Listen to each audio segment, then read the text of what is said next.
Team India mystery spinner Varun చక్రవర్తి అరుదైన ఘనతను సాధించాడు. వన్డే కెరీర్లో అత్యంత వేగంగా 5 వికెట్లు ప్రదర్శన చేసిన భారత ఆటగాడిగా చరిత్ర సృష్టించాడు.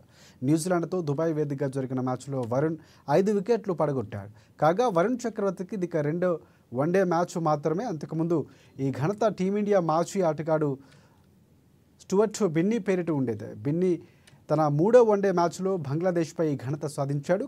ఈ మ్యాచ్లో బిన్నీ కేవలం 4 పరుగులు మాత్రమే ఇచ్చి 6 వికెట్లు పడగొట్టాడు. కివీస్తో జరిగిన మ్యాచ్ సందర్భంగా వరుణ్ మరొక ఘనతను కూడా సాధించాడు.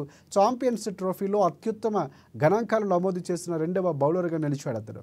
ఈ జాబితాలో రవీంద్ర జడేజా తొలి స్థానంలో ఉన్నాడు.